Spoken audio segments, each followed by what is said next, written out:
Hey everybody, in this video I'd like to tell you about my first jazz guitar, a Gibson ES-125. Let's get into it.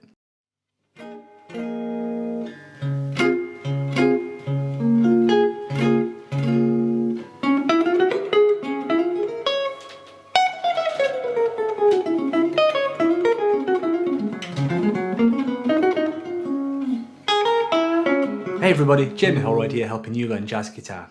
Welcome to the channel. If you're new here and you want a structured guide on learning jazz guitar, then please check out my free beginner jazz guitar ebook, which is linked and listed below. So I've had this guitar since I was around 19. Before this I was playing Strats and Telecasters and I was really happy with those, but like many of you I got the itch for an arch top and my research begun. And I began looking and trying at various different arch tops. I didn't have much money, so this was probably the best that I could afford for the money which I had. And this is a 1959 ES-125. So let's get into the history and facts about the ES-125. The Gibson ES-125 was launched in 1941 and discontinued in 1970. It was launched and marketed as a student or entry-level guitar. The name 125 suggested the launch price for the guitar, which was $125, and when you compare that to other Gibsons from around that time, such as a 175, a 330, a 345, this was obviously much cheaper in comparison to the other models. So the guitar that this is most often compared to is an ES-175. There's only a $50 difference, which might not seem like much in today's money, but back then $50 was a lot more than what it is today. Basically, the $50 got you a few extra features that you see on a 175 that you don't see on an ES-125. So if we start at the headstock, you can see that this has got this version of the Gibson logo, which is on its lower end guitars like the ES-330. I think this might even be just a stickered logo as well, and it doesn't have that fancy logo that some of the high models have. The tuners, I call them butterbean tuners. These are also on guitars like an ES-330 or an ES-225. And on the higher models you would see like tulips or grovers, things like that. On the guitar neck itself you'll see that there is no binding actually on the guitar neck, so that's something you'd obviously get in a 175. You actually even get that on an ES-330, so an ES-125 has no neck binding whatsoever. Moving on to the body, the top of an ES-125 is plywood as well, which is why it was a cheaper guitar. In terms of size and dimensions, there are 16 inches from there to there, which makes it exactly the same as an ES-175, and I think the thickness is about the same as a 175 as well. So this is basically like one of the earlier models. I think it was 57, 58 humbuckers came as standard on 175s, but before that they all had P90s like this. So you've just got the one P90, the one volume and the one tone knob there as well, and that was what basically appealed to me. I like the simplicity of that. I just like the one pickup, one neck, one volume. Later models, which we'll get into, had different configurations. As you can see, the tailpiece is a trapezius tailpiece, which is what the early 175s had before they switched to the zigzag tailpiece.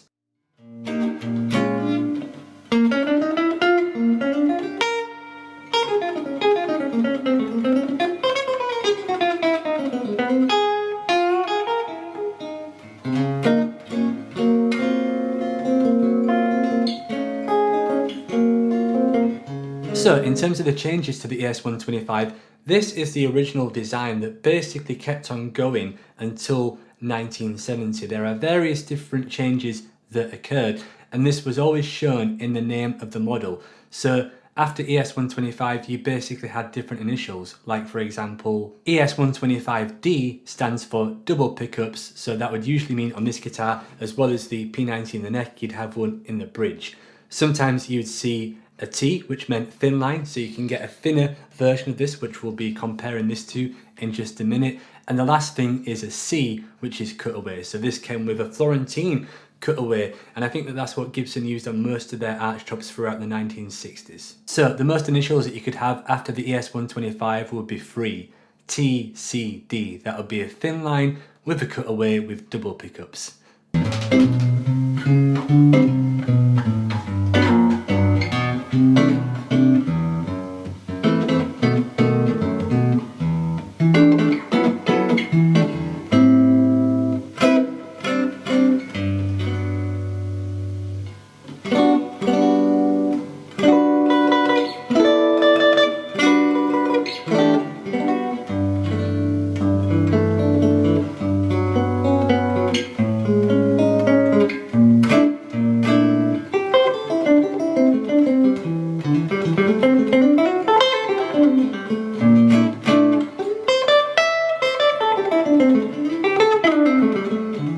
In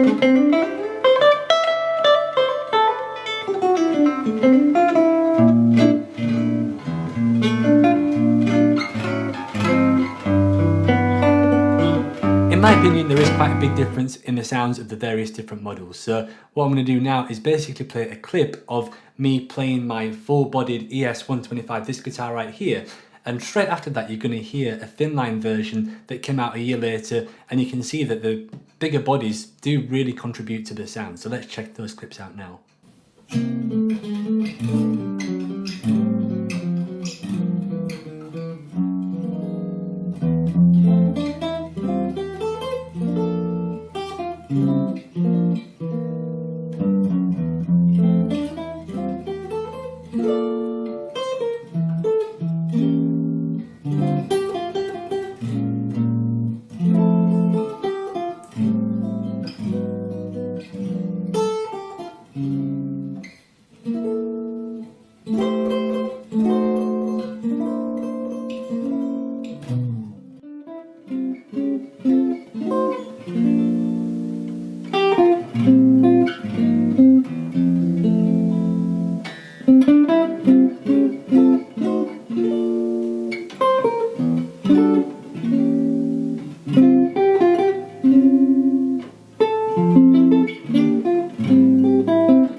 As some of you know, I've also got an ES-330 as well, and one thing that surprises me is how you can take a thin line 125, maybe with 2 pickups and a cutaway, and compare it against the 330 and the sounds are completely different. The thin line ES-125 still kind of sounds more like a traditional arch-top or jazz guitar, where the 330 actually sounds more like a 335 in that regards.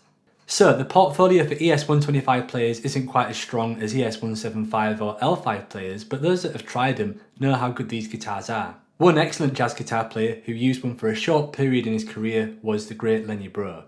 Let's check out a short clip of Lenny using this now so you can get an idea of the sound.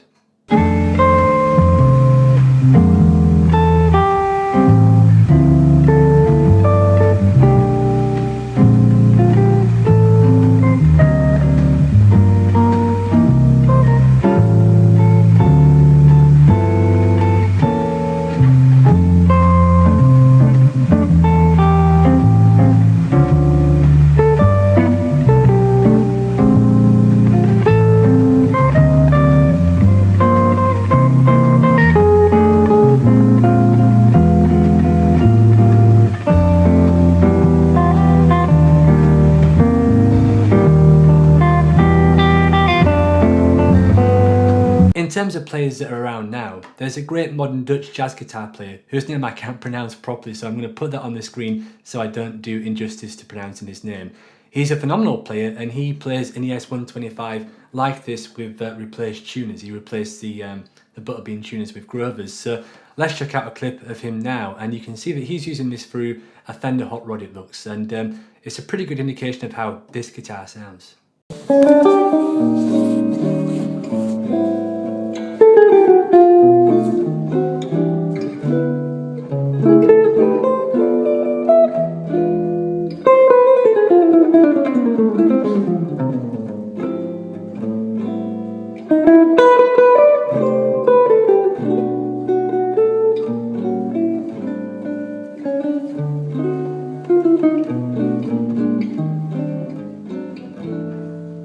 The last player that I'm going to mention briefly is Wes Montgomery. I have seen a picture of Wes using an ES-125 like this, but I can't quite find that picture, so I'm pretty sure that Wes used one, if only just for a short period in his career.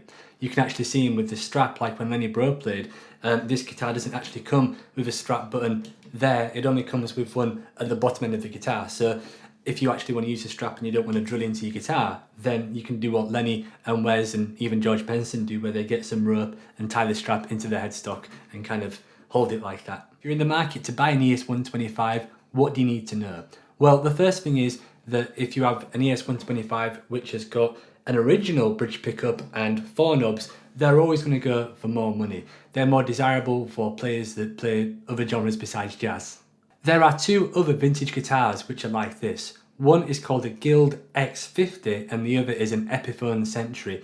They're both identical from what I can see in terms of spec, with just the one P90 neck pickup and one tone and one volume, so they'll probably be a bit cheaper in price because it doesn't have the Gibson name tag on. I haven't tried those personally, so you'd have to let me know, but they seem like pretty good options if you can find them. In terms of modern guitars, you've got something called the Guild T50, which is a reissue of the guitar which I just told you about. You've got the Gurdon Fifth Avenue, which I've actually compared this guitar against. You can watch that video by clicking this link, which should appear on screen now. And you have a reissue of the Epiphone Century as well. So those are much more budget-friendly options of acquiring this kind of guitar. What do you think of the ES-125? Please share your thoughts in the comment section below, and if you like this video, then please subscribe to this channel. Thanks for watching.